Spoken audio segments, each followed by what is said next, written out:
Hi friends, how are you all? I hope you are doing good and trying to manage this market. And I welcome you all back to my YouTube channel. Guys आज की जो video मैं आप लोगों के साथ share करने जा रही हूँ in this video I am gonna show you कि मैं बैंक निफ्टी के चार्ट पे कैसे इंपॉर्टेंट लेवल आइडेंटिफाई करती हूँ, कैसे supply and demand zone mark करती हूँ, कैसे मैं आइडेंटिफाई करती हूँ कि कहाँ से बैंक निफ्टी को बाइंग मिल सकती है, कहाँ से बैंक निफ्टी को सेलिंग मिल सकती है और कहाँ पे किस लेवल पे बैंक निफ्टी कैसे रिएक्ट कर सकता है। So I show you on the chart कि बैंक निफ्टी पे मैं सारे लेवल्स कैसे आइडेंटिफाई करती हूँ। Guys before I show you on chart कि मैं ये लेवल्स कैसे आइडेंटिफाई करती हूँ, मैं इससे पहले आपसे बात करना चाहती हूँ थोड़ी see about the supply and demand zone, क्योंकि आपको ये तो मैं बता दूंगी मैं कैसे लेवल मार्क करती हूँ, बट उससे पहले मैं आपको बताना चाहती हूँ सप्लाई एंड डिमांड जोन होती ही क्या है। सप्लाई एंड डिमांड जोन ने मेरे ट्रेडिंग करियर में मुझे कैसे हेल्प करी और आज के टाइम में सप्लाई एंड डिमांड जोन कैसे मुझे हेल्प करती है मेरी डेली ट्रेडिंग में प्रॉफिट बुक करने में। और उसके बाद वी विल टॉक अबाउट कि सप्लाई एंड डिमांड जोन आपकी कैसे हेल्प कर सकती है आपके ट्रेडिंग जर्नी में और आपकी एक्यूरेसी कैसे इंक्रीज कर सकती है अगर आपने supply and demand zone mark करना सीख लिया तो। सबसे पहले बात करते हैं सप्लाई एंड डिमांड जोन होती क्या है। गाइस जैसे कि आपको पता है कि जो मार्केट होती है वो मॉडिफाई होती है, चलती है बिग प्लेयर से। Big What I mean by big player? Big player means the FIIs, DIs, the big giant who drives the market. Guys जब ये इनकी ट्रेडिंग होती है ना, मैनुअल ट्रेडिंग नहीं होती, इनकी मोस्टली ट्रेडिंग सिस्टमेटिक ट्रेडिंग होती है, एल्गोरिथम ट्रेडिंग होती है। I tell you why what they do. अब उनको पता है कि निफ्टी को अगर 16,000 पहुंच गई तो वो 16,000 पे पहुंच के they have to do the selling कि यहाँ पे अगर 16,000 का लेवल निफ्टी टच कर लेती है तो यहाँ पे निफ्टी को सेल करेंगे। तो वो मैनुअली ट्रेड नहीं करेंगे, वो क्या करेंगे 16,000 पे अपने ऑर्डर लगा देंगे और जब निफ्टी 16,000 पे पहुंचेगी the order will get executed and the market will fall from 16,000। एक और चीज़, बट ये हमेशा जो अपने ऑर्डर्स लगाते हैं वो एक साथ नहीं लगाते हैं, वो शॉर्ट स्पैन में लगाते हैं। मान लीजिए उन्होंने 50,000 क्वांटिटी सेल करनी है, जैसे निफ्टी 16,000 पे पहुंची तो वो 50,000 एक गो में नहीं सेल करेंगे। वो कहेंगे पहले 16,000 पे पहुंचे तो 10,000 ऑर्डर एग्जीक्यूट हो जाए, फिर 16,000 पहुंचे तो 20,000 ऑर्डर हो जाए। So slowly they will do and execute the total 50,000 order in parts. So होगा क्या, जैसे मार्केट 16,000 पे पहुंचेगी मार्केट को एक सेलिंग मिलेगी, फिर मार्केट ऊपर जाएगी, फिर 16,000 पे पहुंचेगी, फिर मार्केट को एक सेलिंग मिलेगी। सो इससे हमें क्या पता लगेगा कि 16,000 एक इम्पॉर्टेंट लेवल बन गया है। जब भी मार्केट 16,000 पे पहुंचती है वहाँ पे उन्हें सेलिंग मिल जाती है और वहाँ से मार्केट गिर जाती है। सो यही चीज़ें हमें सप्लाई एंड डिमांड जोन की हेल्प से आइडेंटिफाई करनी होती है कि ऐसी कौन सी जोन्स हैं, ऐसे कौन से लेवल्स हैं जहाँ पे बिग प्लेयर ने बाइंग या सेलिंग लगाई हो या उस लेवल पे मार्केट कैसे रिएक्ट करती है। जब हम वो लेवल आइडेंटिफाई कर लेते हैं ना, हम बिग प्लेयर्स के फुटप्रिंट समझ जाते हैं। हमें ये समझ आ जाता है कि बिग प्लेयर ने कहाँ पे बाइंग लगाई है, कहाँ पे सेलिंग लगाई है, ताकि जब हम भी ट्रेड करें अगर मार्केट उस लेवल पे पहुंचती है तो हम अपने उस लेवल पे अपने मार्केट के रिएक्शन के अकॉर्डिंग अपने एक्शन प्लान कर सकें कि अगर हम लॉन्ग है तो वहाँ पे प्रॉफिट बुक कर लें या अपना वहाँ से प्रॉफिट ट्रेल करें, ताकि हमारे जो ट्रेड की एक्यूरेसी है वो इंक्रीज हो जाएगी। So basically in a short, supply and demand zone is to find out the footprint of big players कि कहाँ पे big players ने buying लगाई हुई है, कहाँ पे big player ने selling लगाई हुई है। To identify those level and mark those level is called supply and demand zone कि कहाँ से मार्केट को सप्लाई मिलेगी, कहाँ से मार्केट को डिमांड मिलेगी।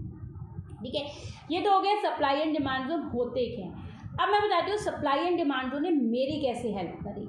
जब मैंने मार्केट में ट्रेडिंग करनी शुरू करी थी गाइस, एक होता क्या है, हर एक ट्रेडर की एक टर्निंग पॉइंट होता है लाइफ। मेरी लाइफ का टर्निंग पॉइंट ट्रेडिंग में था जब मैंने supply and demand zone study किए थे, मैंने supply and demand zone mark करने स्टार्ट किए थे अपने चार्ट पे, क्योंकि दैट इंक्रीज माई एक्यूरेसी की जो मेरी एक्यूरेसी पहले 50 to 60% थी, that immediate increase to 80 to 90%।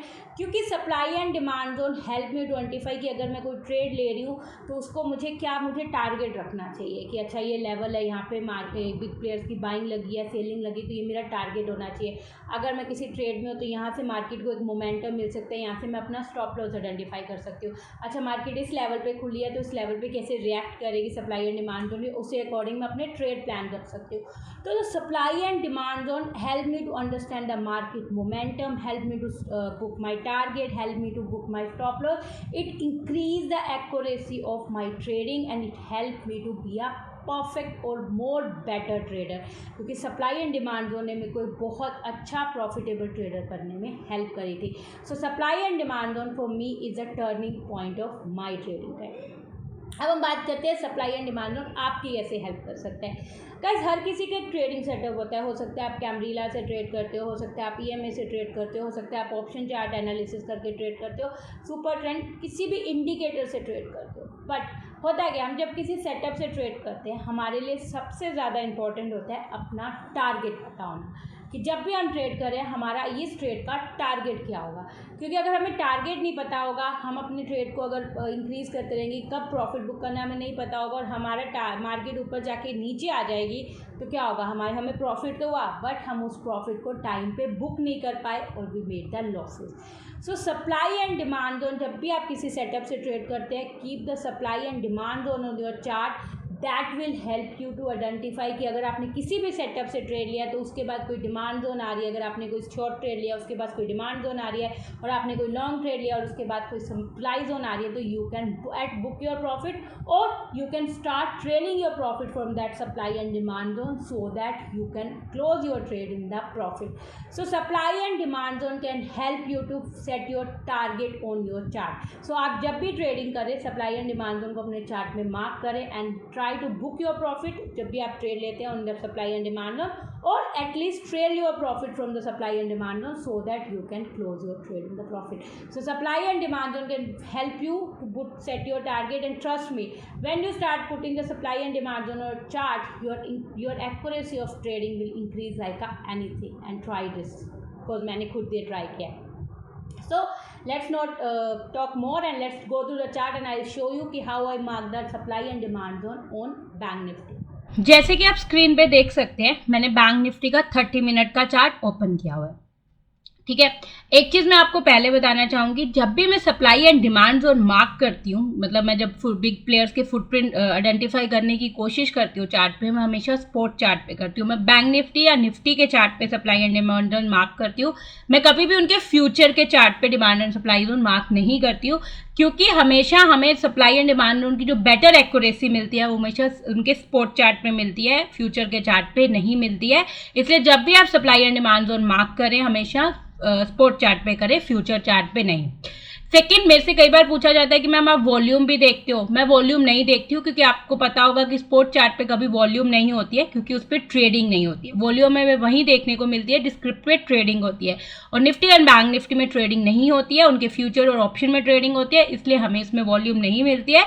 इसलिए मैं जब भी supply and demand zone mark करती हूँ, मैं वॉल्यूम नहीं देखती हूँ. मैं सिर्फ कैंडल्स को स्टडी करती हूँ और कैंडल्स से अंडरस्टैंड करने की कोशिश करती हूँ कि कहाँ से मार्केट को पुश मिला है, कहाँ से मार्केट को पुल मिला, और कहाँ एक बड़ी मूव देने से पहले मार्केट ने कंसोलिडेट किया या एक बेस बनाया. मैं उनको कैंडल्स की हेल्प से आइडेंटिफाई करने की कोशिश करती हूँ. मैं उसके लिए वॉल्यूम नहीं देखती हूँ. ठीक है, अगर देखो मैं आपको बता देती हूँ, अब भी मैं 30 मिनट्स में जो supply and demand zone mark करूंगी वो इंट्राडे के लिए, मतलब कल जब मार्केट ओपन होगी उसमें जब मैं ट्रेडिंग करूंगी, इंट्राडे ट्रेडिंग करूंगी, तो ये सप्लाई एंड डिमांड जोन मेरे बहुत हेल्प करेंगे मेरा टारगेट सेट करने के लिए, मुझे कहाँ पे ट्रेड लेना है, कहाँ पे ट्रेड नहीं लेना है, और अगर मैंने कहाँ ट्रेड लिया उसका मेरा टारगेट क्या होगा, इसमें ये सप्लाई एंड डिमांड जोन मेरी हेल्प करेंगे. बट अगर मुझे कोई स्विंग ट्रेडिंग करनी है बैंक निफ्टी में, अगर मुझे कोई स्विंग ट्रेडिंग लेनी है, मतलब मुझे कोई ऐसा ट्रेड लेना है जो 2-3 दिन के लिए मैं कैरी करना चाहती हूँ, उसके लिए मैं 30 मिनट में supply and demand zone mark नहीं करूंगी. उसके लिए मैं 4 आवर के चार्ट में आऊंगी और I will try to identify the supply and demand zone on 4 hour chart. जैसे आपको मैंने चार्ट पे दिखा दिया, 4 आवर का चार्ट है. सो आपको भी यही करना है, जब भी आप supply and demand zone mark करें, इंट्राडे के लिए हमेशा 30 मिनट के चार्ट पे मार्क करें, और अगर आप स्विंग ट्रेडिंग करना चाहते हैं, 2-3 दिन के लिए ट्रेड कैरी करना चाहते हैं, तो उस ट्रेडिंग के लिए always go to 4 hour chart to mark our supply and demand zone, क्योंकि 30 मिनट में जो supply and demand zone mark करेंगे वो स्विंग के लिए नहीं होते, इंट्राडे के लिए होते हैं. ठीक है, so let's go to 30 minute chart और आई विल शो यू कि मैं कैसे बैंक निफ्टी में मार्क करूंगी लेवल. जैसे मैंने आपको निफ्टी में बताया था, निफ्टी में आप क्या कर सकते हैं कि यहाँ पे जैसे मार्केट क्लोज हुई थी, उससे आप 500 पॉइंट ऊपर और 500 पॉइंट नीचे you can mark the levels, और उसी के बीच में आप supply and demand zone mark कर सकते हैं. Same as bank Nifty, bank Nifty में आप 1000 पॉइंट प्लस कर दीजिए. जैसे 36,613 पे मार्केट क्लोज हुई है कल, तो मैं 34,600 पे एक जोन मार्क कर दूंगी. ठीक है, और नीचे 32,600 पे एक जोन मार्क कर दूंगी। अब मेरी एक 2000 पॉइंट की रेंज डिफाइंड हो गई है बैंक निफ्टी में, और अब मैं इसी में अंदर सारे supply and demand zone mark करने की कोशिश करूंगी और आपको बताऊंगी कि कैसे मैं इसके अंदर सारे supply and demand zone identify करती हूँ, कैसे मैं बिग प्लेयर के फुटप्रिंट आइडेंटिफाई करती हूँ और कैसे अपने सब लेवल्स मार्क करती हूँ। जब भी आप भी पहली बार जब भी लेवल मार्क करें तो आप एक 2000 पॉइंट की रेंज बना सकते हैं और उसमें supply and demand zone identify कर सकते हैं। अगर किसी दिन बैंक निफ्टी अच्छा खासा मूवमेंट दे जाता है, 1000 पॉइंट से ज्यादा मूवमेंट दे जाता है, तो then we can identify the more levels in the live market. ठीक है, अब हम स्टार्ट करते हैं नीचे से, और सबसे पहले हम सारे डिमांड जोन मार्क करेंगे, क्योंकि जो करंट प्राइस है वो है 33,608। इसके नीचे के जितने भी लेवल मैं मार्क करूंगी, जितनी भी जोन मैं मार्क करूंगी, वो सारी डिमांड जोन है, क्योंकि वो मेरे बाइंग बॉक्स है। वहां से मार्केट को कभी भी एक नीचे आएगी तो एक बाइंग मिल सकती है, एक पुल बैक मिल सकता है। ठीक है, इसलिए वो सारे बॉक्सेस मेरे ग्रीन कलर के होंगे। So let start and identify the level. मैं थोड़ा जूम कर देती हूँ ताकि आपको और अच्छे से समझ आ सके। सबसे पहले जो मेरा मार्क लेवल आइडेंटिफाई होगा वो होगा ये वाला 32,706, क्योंकि आप देख सकते हैं कि जब बैंक निफ्टी नीचे आया था, इस लेवल से एक अच्छा खासा बैंक निफ्टी को पुल मिला था, वो ऊपर की तरफ एक बाइंग मिली थी। तो मेरा ये 32,706 एक लेवल है, और इसके बाद एक नीचे ये लेवल है विच इज 32,655, जो इस 23 जून की कैंडल का लो है।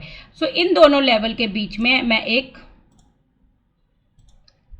जोन मार्क कर दूंगी, और which will be the green colour, क्योंकि ये करंट प्राइस से नीचे है और ये अब हमारी हो जाएगी डिमांड जोन। ठीक है, उससे पहले अगर आप यहां देखेंगे, यहां पे मार्केट ने एक कंसोलिडेशन किया।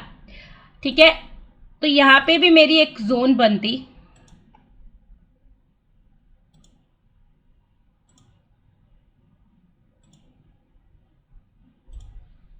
बट ये जोन ऑलरेडी टूट चुकी है 23 जून को, एक बार, दो बार।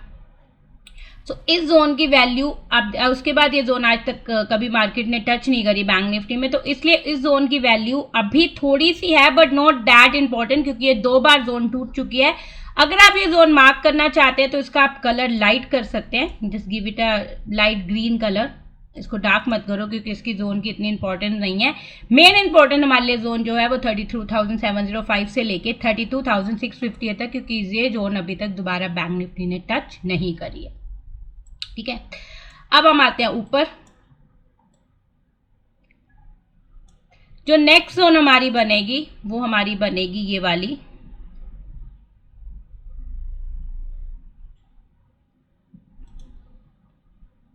विच इज ऑन 1 जुलाई। जो 1 जुलाई को जब बैंक निफ्टी नीचे आ रहा था, उसने एक 33,124 से एक पुल बैक लिया था। ठीक है, और इस कैंडल का जो लो है वो है 33,083। तो हम पूरे इस एरिया में एक जोन मार्क कर देंगे। अब इसका कलर हम डार्क रखेंगे, क्योंकि ये जोन अभी भी हमारे लिए इंपॉर्टेंट जोन है। ओके, अब हम आते हैं और ऊपर।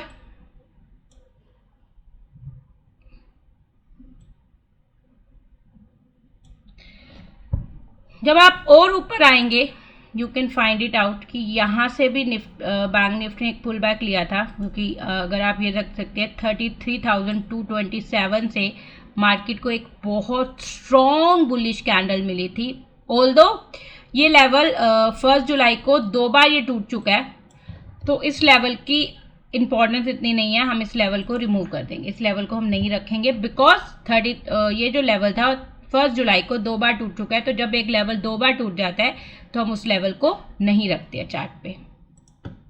उसके बाद हम थोड़ा और ऊपर आएंगे। ये हमारे लिए एक इम्पॉर्टेंट जोन है, क्योंकि ऑल्दो मार्केट ऊपर गया, बैंक निफ्टी ऊपर गया, बट फिर उसने एक अच्छा खासा बाइंग देने से पहले इस लेवल पे, इस जोन में काफ़ी देर कंसोलिडेट किया, काफ़ी देर बेस बनाया, फिर मार्केट ने एक अच्छी खासी मूवमेंट दी। तो हमारे लिए ये एक बेस इंपॉर्टेंट है, इसको मैं मार्क करूंगी, क्योंकि मार्केट जब ऊपर जा रहा था बैंक निफ्टी यहाँ पे रुका, होल्ड लिया, एक बेस बनाया, और then it shown us a big upside movement. तो ये मेरे लिए जोन एक इंपॉर्टेंट रहेगी। ठीक है, इसको मैं थोड़ा सा ऊपर करूंगी, क्योंकि ये लेवल यहाँ तक जाएगा। देखो कई बार हमारा होता है कि कई बार हमारी जो जोन्स है वो काफ़ी पास पास बन जाती हैं और कई बार हमारी जोन्स में काफ़ी डिस्टेंस होता है। वो डिपेंड करता है कि मार्केट ने उस लेवल्स में, उस रेंज में कैसे कंसोलिडेट किया था या एक अच्छी खासी बिग मूवमेंट दिखाई थी। जब मार्केट किसी एक जोन में या रेंज में कंसोलिडेट करती है तो हमारे जो जोन्स होती हैं सप्लाई एंड डिमांड जोन वो काफ़ी पास पास बन जाती हैं। और अगर जब मार्केट एक अच्छा खासा पुल बैक दिखाती है, एक अच्छी खासी वन साइडेड मूवमेंट दिखाती है, तो हमारी जो सप्लाई एंड डिमांड जोन है वो काफ़ी अच्छे डिस्टेंस में बनती हैं। तो इसलिए कभी कभी पास बन जाती है और कभी कभी डिस्टेंस में। तो जैसे आपकी सप्लाई जोन बनती है आपको उसे वैसे ही रिस्पेक्ट करना चाहिए। ठीक है, लेट्स गो अप।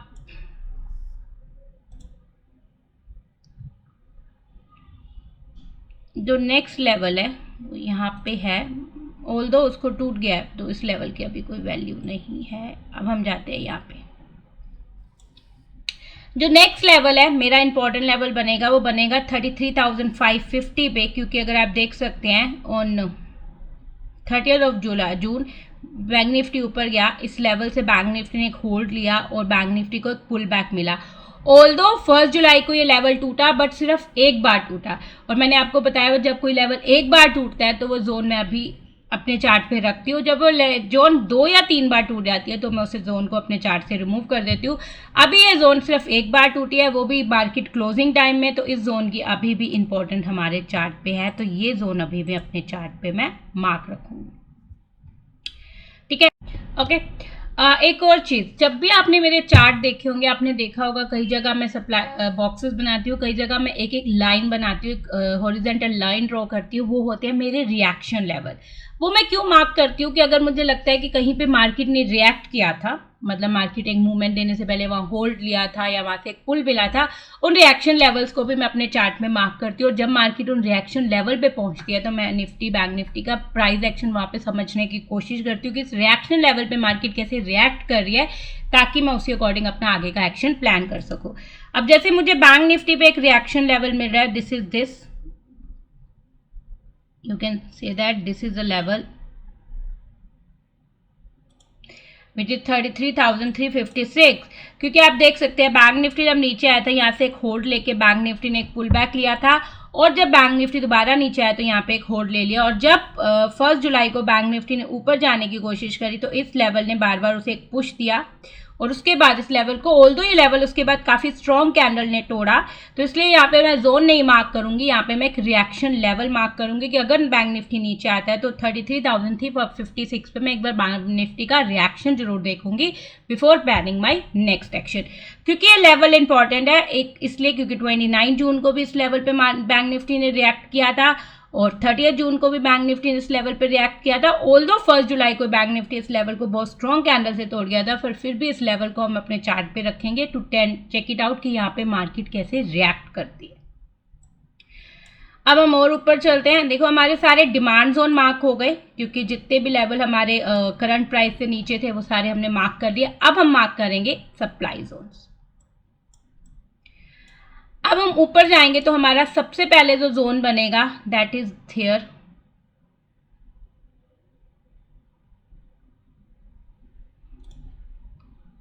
$33,714, क्यों थोड़ा सा नीचे 33,700 पे हम करेंगे। ये रहा 33,700 से, क्योंकि आप देख सकते हैं आपको जब जोन आइडेंटिफाई करना हो तो उसका लोअर लेवल आप ये देख सकते हो कि उस लेवल पे कितनी बार किसी प्राइस ने, कितनी कैंडल ने टच किया। जैसे मैं 33,698 कर रही हूँ। Reason 1 candle, 2 candle, 3 candle, 4 candle, 5 candle, 6 candle, 7 candle, 8 candle ने उस लेवल पे रिएक्ट किया था, तो उसी लेवल को मैं अपना लोअर जोन बनाऊंगी। अपर जोन जो बनेगा वो बनेगा ये वाली कैंडल जो हमारी है 28 जून की कैंडल्स का हाई। ठीक है, तो यहां से ये पूरा एक जोन मार्क होगी और आप देख सकते हैं कि ये जोन का जो ऊपर वाला लेवल है 33,747 वो इंपॉर्टेंट लेवल है, क्योंकि जब मार्केट नीचे आ रहा था बैंक निफ्टी ऑन 27 जून इस लेवल पे बैंक निफ्टी ने होल्ड लिया था, तो इसलिए ये जोन हमारी इंपॉर्टेंट है।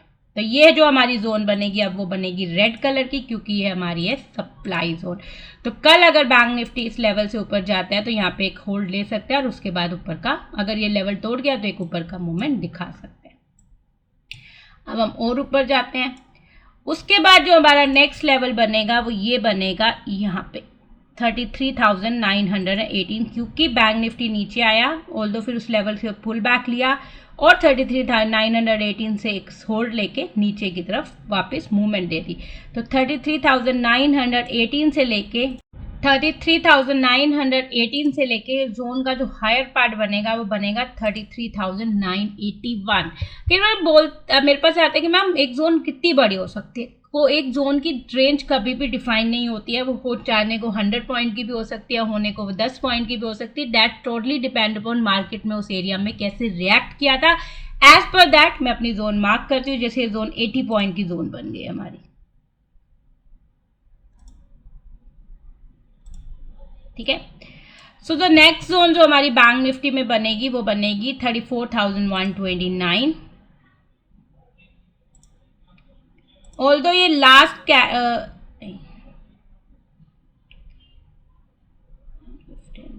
हाँ, तो नेक्स्ट कैंडल हमारी जो हमारी नेक्स्ट जोन बनेगी वो बनेगी 34,129 से लेके 34,150 तक।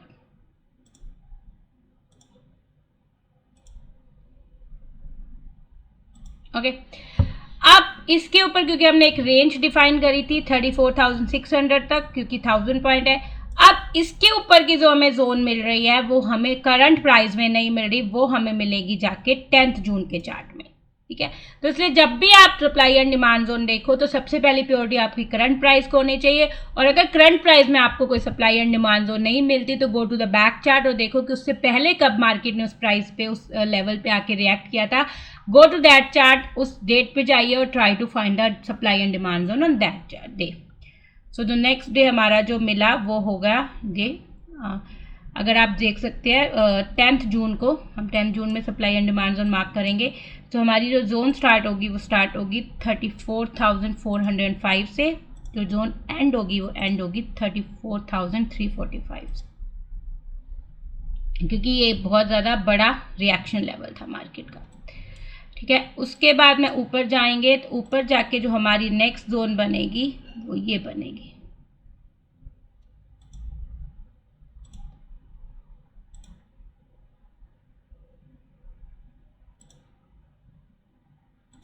which will start from 34,638 and which will end to 34,689। Okay, अब यहाँ पे एक रिएक्शन लेवल भी मैं बनाऊंगी, क्योंकि आप देख सकते हैं 34,533 पे मार्केट बैंक निफ्टी जब ऊपर आया था उसने यहाँ पे होल्ड लिया, ठीक है, एक पुल बैक मिला और फिर उसने क्लोजिंग के आसपास यहीं पे होल्ड लेके क्लोजिंग दे दी। तो मेरा एक रिएक्शन लेवल बनेगा 34,537 पे।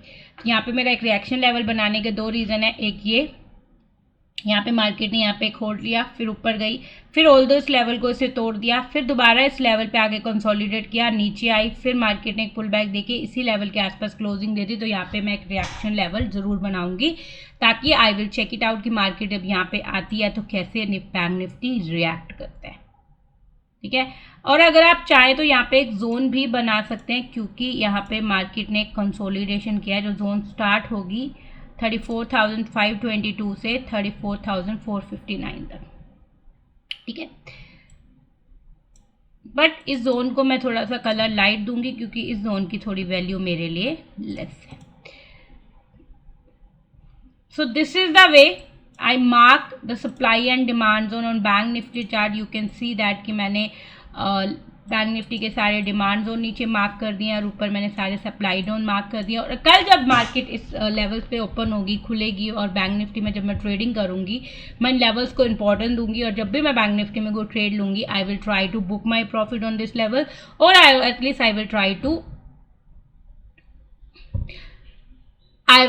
book my profit on this level, or I will trail my profit in this level, but this level will help me to identify कि कहाँ पे मार्केट रिएक्ट कर सकते हैं, कहाँ पे मुझे बैंक निफ्टी में प्रॉफिट बुक करना है, कहाँ पे मुझे ट्रेड लेना है, कहाँ पे मुझे ट्रेड नहीं लेना।